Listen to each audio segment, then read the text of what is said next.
Washington, AFP, the Pentagon is voicing growing alarm that the risky flying of Russian pilots in Syria could lead to a mishap, or even the nightmare scenario of a U.S. jet shooting down a Russian warplane.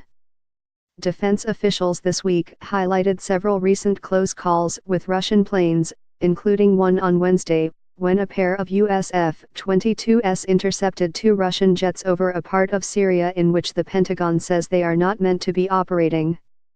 The uptick in incidents comes as remaining operations by the US-led coalition fighting the Islamic State in Iraq and Syria, ISIS, group in Syria have shrunk down to an area of only about 39 sq kilometers around Abu Kamal in eastern Syria, by the Iraq border. Coalition forces are giving air support to local Kurd and Syrian Arab partner troops on the ground as they root out remaining ISIS fighters east of the Euphrates River.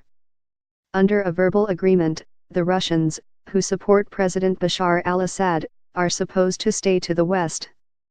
Lieutenant Colonel Damien Picard, an Air Force spokesman in the Middle East, outlined a string of instances where Russian fighter jets flew east of the Euphrates without notifying the coalition.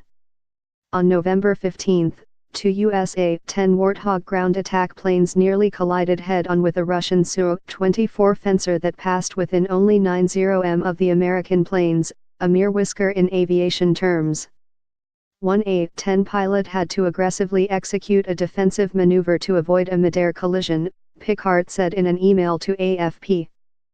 Then on November 17, two F-22s intercepted an armed Russian Su-24 that flew over coalition and partner forces 3 times and failed to respond to radio call. The F-22s intercepted this pilot and were in a position to fire, Picard said.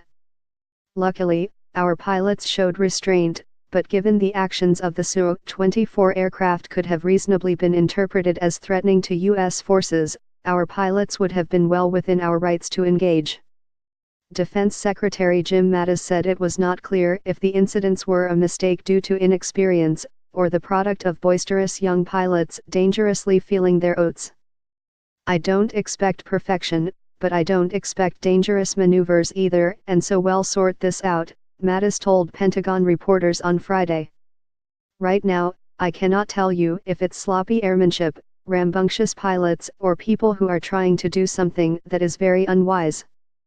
Greatest concern since Moscow entered the Syria war in late 2015, Russia and the United States have been using a special deconfliction hotline to communicate about operations occurring in similar locations. Officials use the line constantly. A shoot-down of a Russian jet, or a mid-air collision, could suddenly and dramatically shift the stakes in the knotted Syria conflict and open the door to retaliatory measures by the Russians. The coalition's greatest concern is that we could shoot down a Russian aircraft because its actions are seen as a threat to our air or ground forces, Picard said.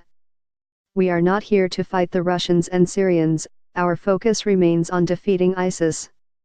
That said, if anyone threatens coalition or friendly partner forces in the air or on the ground, we will defend them.